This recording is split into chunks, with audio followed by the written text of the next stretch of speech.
नमस्कार, Hindi star with Suresh Kumar में आपका स्वागत है। आज के इस वीडियो में हम लक्ष्मण मूर्छा और राम का विलाप जो तुलसीदास ने लिखा है, जो रामचरितमानस के लंका कांड से लिया गया है, की व्याख्या करेंगे, उसका काव्य सौंदर्य बताएंगे और उस पर बोर्ड परीक्षा में कैसे प्रश्न आते हैं उनकी भी चर्चा करेंगे। तो आइए बिना देर के वीडियो शुरू करते हैं। यहाँ पर मैं आपको बताऊं कि वर्णन उस समय का है। प्रसंग ये है कि लक्ष्मण जी को मेघनाथ का शक्ति बाण लग गया है और लक्ष्मण जी मूर्छित पड़े हुए हैं और हनुमान जी संजीवनी बूटी लाने के लिए गए हुए हैं।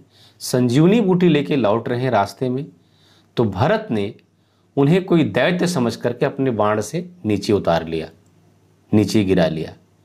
जब हनुमान जी सारी बात सच सच भरत जी को बताते हैं तो भरत जी उनको अपने बाण पर बिठा करके फिर लंका के लिए भेज देते ताकि जल्दी पहुंच जाएं, विलंब ना हो। और उसी समय का वर्णन यहाँ पर है और उसी को बखानते हुए हनुमान जी जा रहे हैं। तव प्रताप उर राखि प्रभु जइहो नाथ तुरंत। तव प्रताप उर राखि प्रभु जइहो नाथ तुरंत। अस कहि आय सुपाई पद। अस कहि आय सुपाई पद बंद चल्यो हनुमंत। अस कहि आय सुपाई पद बंद चल्यो हनुमंत। भरत बाहुबल शील गुण प्रभु पद प्रीति अपार। मन महु जात सराहत पुनि पुनि पवन कुमार। मन महु जात सराहत पुनि पुनि पवन कुमार। आइए सबसे पहले कठिन शब्दों के अर्थ देख लेते हैं। तव मतलब तुम्हारा या आपका। प्रताप, प्रताप मतलब पराक्रम या यश। उर, उर का मतलब हृदय। राख, रख कर। जइहो जाऊंगा, नाथ स्वामी, तुरंत तुरंत। अस कहि इस प्रकार कह कर। अस कहि मतलब इस प्रकार, कही मतलब कह कर। आयसु, आयसु मतलब आज्ञा। पाई मतलब पा करके। पद बंद, उनके पद मतलब पैरों की वंदना करते हुए। चल्यों चले, हनुमंत हनुमान। भरत बाहुबल, भरत की बाहुबल, भरत की भुजाओं का बल। शील, उनका सद्व्यवहार। शील मतलब सद्व्यवहार या अच्छा व्यवहार। गुण, गुण। प्रभु पद, प्रभु के पद में, प्रभु के चरणों में। प्रीति अपार, अधिक प्यार कर। प्रीति मतलब प्रेम और अपार मतलब अधिक, अत्यधिक। मनमोह मन में। जात जा रहे हैं। सराहत प्रशंसा करते हुए। पुनि पुनि बार बार। पवन कुमार मतलब हनुमान जी, पवन पुत्र हनुमान। यहाँ पर तुलसीदास जी कह रहे हैं कि तव प्रताप मतलब आपका प्रताप, आपके प्रताप से, आपके पराक्रम से, आपकी यश को उर में रख करके, हृदय में रख करके, अय प्रभु हम तुरंत जा रहे हैं, हम तुरंत जाएंगे। ये बात कौन किससे कह रहा है? हनुमान जी भरत से कह रहे हैं। अस कही इस प्रकार कह करके। आयस पाई आज्ञा पाकर। पद बंदी उनके पद की वंदना करते हुए, अर्थात उनके चरणों की वंदना करते हुए, उनके पद की वंदना करते हुए हनुमान जी तुरंत चल दिए। अर्थात अर्थ क्या हुआ कि हनुमान जी कह रहे हैं कि तव प्रताप, आपका प्रताप अपने हृदय में रख करके, अय नाथ, अय प्रभु मैं तुरंत जाऊंगा। अस कही इस प्रकार कहकर, आज्ञा पाकर, उनके चरण कमलों की वंदना करते हुए, उनके पद की वंदना करते हुए, किसके पद की? भरत के।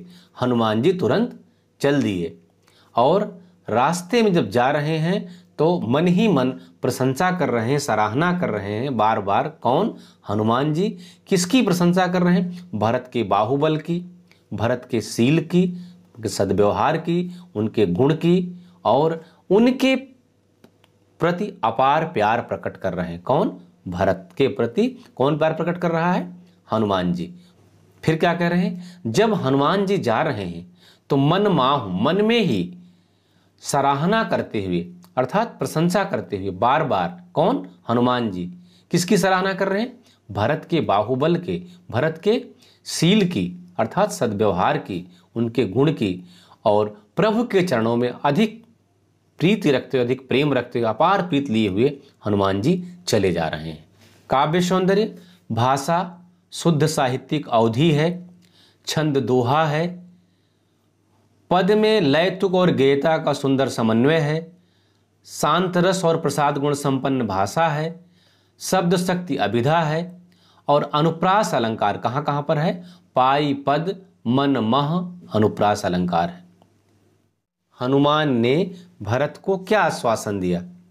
तो प्रश्न क्या है कि हनुमान ने भरत को क्या आश्वासन दिया? तो इसका उत्तर पहली पंक्ति में है, तो प्रताप उर राखि प्रभु जइहो नाथ तुरंत, कि मैं आपके पराक्रम को, आपके यश को हृदय में रखते हुए अय नाथ मैं तुरंत संजीवनी बूटी लेकर के जा रहा हूं। अगला क्या है? हनुमान भरत की किस बात से प्रभावित हुए? तो इसका उत्तर तीसरी पंक्ति में है, भरत बाहुबल शील गुण प्रभु पद प्रीति अपार। इस प्रश्न का उत्तर है क्या है कि हनुमान किससे प्रभावित हुए? भरत के बाहुबल से, उनके शील से, उनके सद्व्यवहार से प्रभावित हुए। अब वहां पर हनुमान जी संजीवनी बूटी लाने गए हैं और लेकर के आ रहे हैं, और यहां प्रभु श्री राम चिंता में बैठे हैं। और क्या हो रहा है? वो चिंता में बैठे हुए लक्ष्मण के मुंह को निहार रहे हैं, देख रहे हैं, और देखते हुए चिंता प्रकट कर रहे हैं कि आधी रात बीत गई और अभी तक हनुमान जी नहीं आए। उसी का वर्णन मैं आपको अगले चौपाई में करने जा रहा हूं, जो तुलसी के रामचरितमानस के लंका कांड से ली गई है। आइए पहले चौपाई पढ़ लेते हैं। उहाँ राम लक्ष्मण ही निहारी, बोले बचन मनुज अनुसारी, अर्ध रात गई कप नहीं आयो, राम उठाए अनुज उर लायो, सकहु न दुखित देख मोहि काऊ, बंधु सदा तव मृदुल स्वभाव, मम हित लाग तजहु पितु माता, सहयो विपिन हिम आतप बाता, सो अनुराग कहाँ अब भाई, उठहु न सुनि मम बिच बिकलाई, जो जन त्यों बन बंध बिछोहु, पितु बचन मन त्यों नहीं मोहू। अब यहाँ पर राम क्या कह रहे हैं? उहाँ, उहाँ का मतलब वहाँ पर। राम लक्ष्मण ही निहारी, प्रभु श्री राम लक्ष्मण को निहार रहे हैं, देख रहे हैं।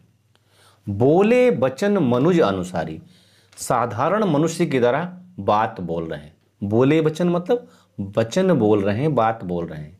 कैसे? मनुज अनुसारी, मनुष्य के अनुसार। अब वो विष्णु के अवतारी राम नहीं है, प्रभु श्री राम नहीं है, साधारण मनुष्य की तरह बोल रहे हैं, साधारण मनुष्यों के अनुसार बोल रहे हैं। क्या बोल रहे हैं? मैं आपको यहां पर प्रश्नोत्तर शैली में ही बताऊंगा, और मेरे इन्हीं प्रश्नों में उत्तर भी होगा, और यही प्रश्न जो पद पर आधारित बोर्ड परीक्षा में पूछा जाता है, ऐसे ही प्रश्न बनते हैं। तो प्रभु श्री राम क्या बोल रहे हैं? अर्ध रात गई कपि नहीं आयो, आधी रात बीत गई कपि नहीं आए। कपि का अर्थ होता है बानर, लेकिन यहां कपि का अर्थ हनुमान जी से है। कपि का साधारण अर्थ, अभिधात्मक अर्थ क्या है? बानर, लेकिन यहां पर कपि मतलब हनुमान जी होंगे। तो अर्ध रात गई, आधी रात बीत गई, कपि नहीं आयो अर्थात हनुमान जी नहीं आए।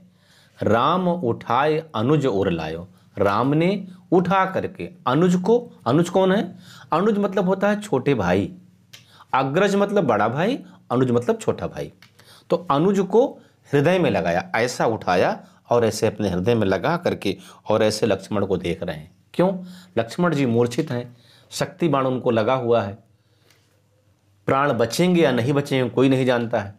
सुसेन वैद्य वहां बैठे हैं, संजीवनी बूटी लाने के लिए हनुमान जी गए हैं, और शर्त यह है कि अगर संजीवनी बूटी सूरज उगने से पहले नहीं आई तो लक्ष्मण जी के प्राण नहीं बचेंगे। इसलिए संजीवनी बूटी हर हाल में सूरज उगने से पहले आ जानी चाहिए, नहीं तो लक्ष्मण जी के प्राण कोई नहीं बचा पाएगा, सुसेन वैद्य भी। सुसेन वैद्य लंका में ही रहते थे, लंका नगरी में, जहाँ जो रावण की नगरी थी, उनको घर सहित उठा लाए थे हनुमान जी अपने यहाँ पर, जहाँ युद्ध हो रहा था। खैर, तो अब चिंता है कि अगर सवेरा हो गया, सूरज निकल आया, तो फिर जो संजीवनी बूटी वो भी नहीं काम करेगी। लक्ष्मण जी बच नहीं पाएंगे। इसी चिंता में प्रभु श्री राम लक्ष्मण जी को गोद में लेकर के उनको देख रहे हैं कि आज, और ये देखते हुए सोच रहे हैं और विलाप भी कर रहे हैं। उनकी आंखों से आंसुओं की धारा बह रही है। क्या कह रहे हैं कि आधी रात तो बीत गई और कब ये अभी तक नहीं आए, हनुमान जी अभी तक नहीं आए। शेष रही आधी रात, अगर और आधी रात में नहीं आएंगे तब तो मेरा भाई मुझसे बिछुड़ जाएगा हमेशा के लिए। और ये सोचते हुए राम ने अनुज अर्थात लक्ष्मण जी को उठा लिया गोद में और उनको निहार रहे हैं, अपने हृदय से लगाए हुए हैं। और आगे फिर क्या कह रहे हैं राम जी, सकहु न दुखित देखु मोहि काऊ। प्रभु श्री राम लक्ष्मण जी को संबोधित करते हुए कह रहे हैं कि सकहु न दुखित देखि मोहि काऊ। सकहु मतलब सकना है, दुखित मतलब दुखी, देखि मतलब देखना, और मोहि मतलब मुझे, काऊ मतलब किसी प्रकार। अर्थात राम जी कह रहे हैं कि अय लक्ष्मण, तुम मुझे किसी भी प्रकार से दुखी नहीं देख सकते थे। बंधु सदा तव मृदुल स्वभाव। अय बंधु, अय भाई, सदा मतलब हमेशा, तव मतलब तुम्हारा, स्वभाव, स्वभाव मतलब स्वभाव, मृदुल मतलब विनम्र।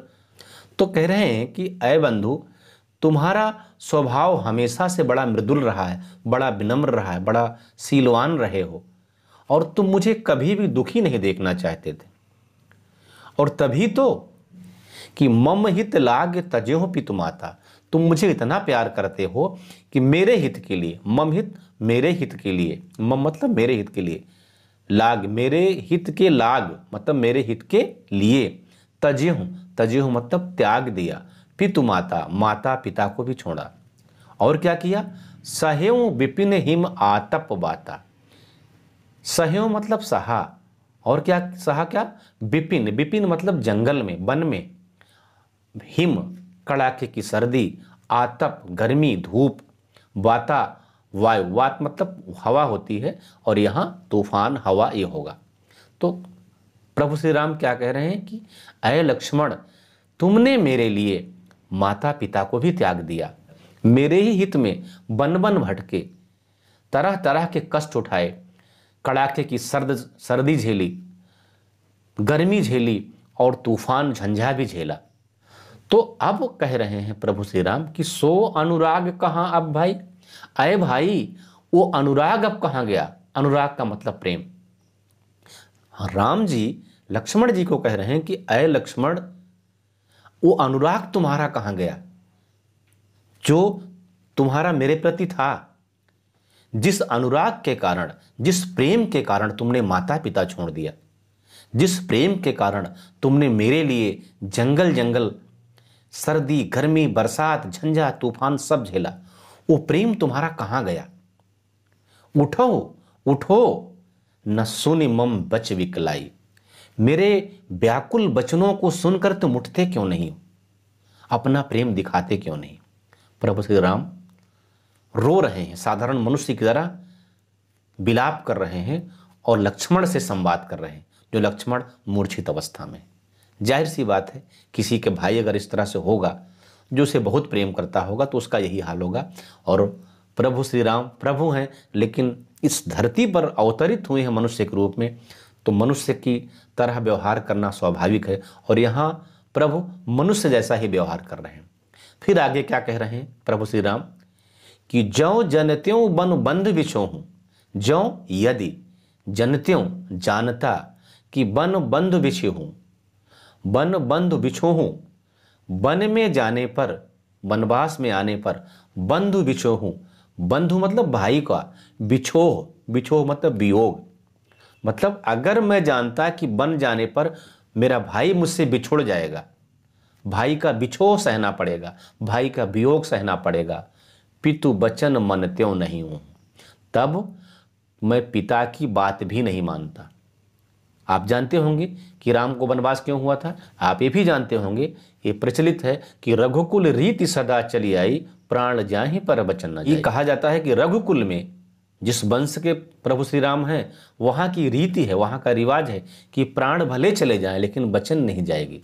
जो वचन दे दिया वो करेंगे। तो दशरथ ने वचन दिया था कैकेयी को कि आपके 2 वर जब मांगेंगे दे देंगे। तो कैकेयी ने मांगा कि राम को वनवास और भरत को राजगद्दी।